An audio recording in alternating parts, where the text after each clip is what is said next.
Bonjour à tous, ravi de vous retrouver sur TLT dans votre Aerospace Mag, cette semaine de l'aéronautique et du spatial avec un focus particulier sur les projets européens pilotés depuis Toulouse avec mon invité. On en parle dans un instant avec François Aumonier. Bonjour, vous êtes chef de projet européen pour Aerospace Valley. Allez, on va prendre encore plus de hauteur avec vous, François Aumonier. Vous êtes chef de projet européen pour Aerospace Valley. Et on ne le sait pas forcément ici, mais un grand nombre de projets européens dans le spatial sont pilotés depuis Toulouse. Alors, il y a plusieurs projets qui sont en cours. Moi, je voudrais qu'on s'arrête quelques secondes sur notamment Clean My City. Expliquez-nous ce qu'est Clean My City. Alors d'abord, le projet APSAT est un projet cadre d'Aerospace Valley avec les régions Midi-Pyrénées, Aquitaine et des partenaires espagnols et portugais.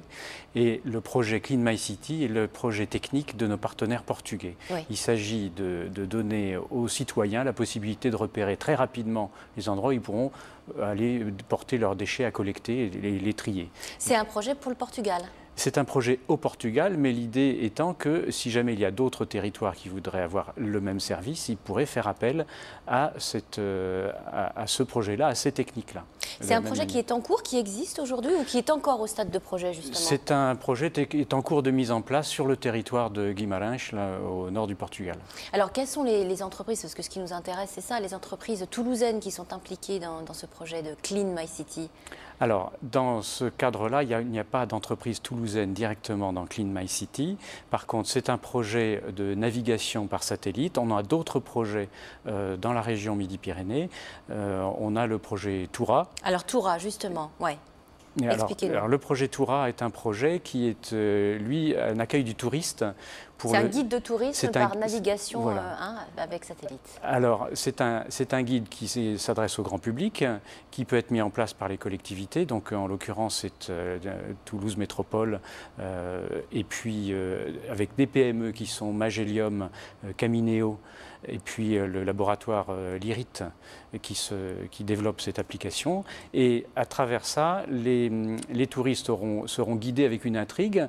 Ils verront une image qu'ils pourront prendre d'une archive, par exemple, d'une affiche, d'un tableau, et se repérer dans la ville avec cette image-là et avoir des informations complémentaires. Alors, il y a plein d'autres projets en cours. Il y a notamment un projet qui s'appelle D-Dust qui surveille l'érosion des dunes. Il y a plein de choses. Mais moi, ce que j'aimerais comprendre, c'est de quelle manière, finalement, le pôle Aerospace Valley s'implique, entre en jeu dans ces projets spatiaux. Alors, effectivement, c'est intéressant parce que le pôle n'est pas à même de mener des projets techniques en tant que tels.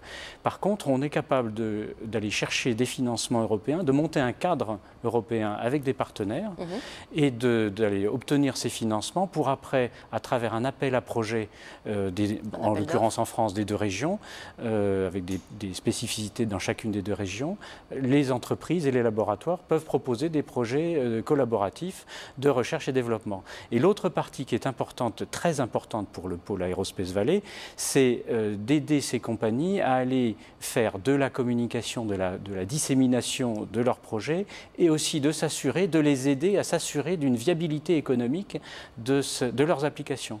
C'est ça qui finalement finira par créer de l'emploi et développer les PME. Alors quels sont peut-être les projets en cours sur lesquels vous êtes en train de travailler, de façonner des projets clés en main?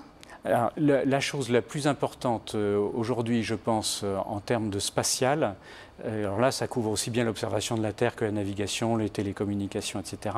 C'est cette identification du besoin et l'idée de former des utilisateurs qui souvent s'ignorent, notamment des collectivités. Donc il y a un projet à travers le schéma directeur des applications spatiales en Midi-Pyrénées où on aura à la fois des territoires d'expérimentation, il y a eu des exemples déjà avec Decazeville, on aura aussi un institut de formation qui est en train... Alors tout ça, c'est en train de se mettre en place. Il n'y a pas d'existence juridique pour l'instant pour tout ça. Par contre, c'est porté par toutes les entreprises spatiales de Midi-Pyrénées, les écoles d'ingénieurs. Donc on a de forts espoirs là-dessus d'arriver à faire la vitrine du spatial en Midi-Pyrénées. Et surtout d'impliquer le grand public de plus en plus. Alors, et le grand public, comme je disais, c'est souvent des utilisateurs qui s'ignorent.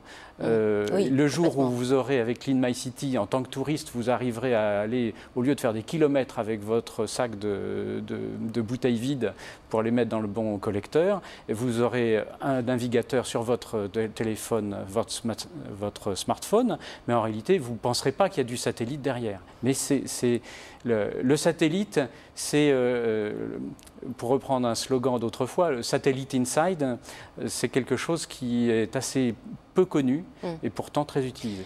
Et est-ce qu'on sait exactement le nombre de satellites qui tournent au-dessus de nos têtes ?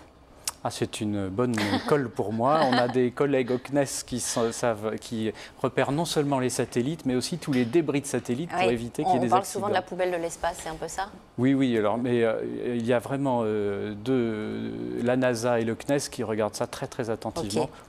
Merci François Monnier d'être venu nous parler de ces projets très intéressants. Merci à vous de nous avoir suivis. À bientôt dans l'Aérospace Mag.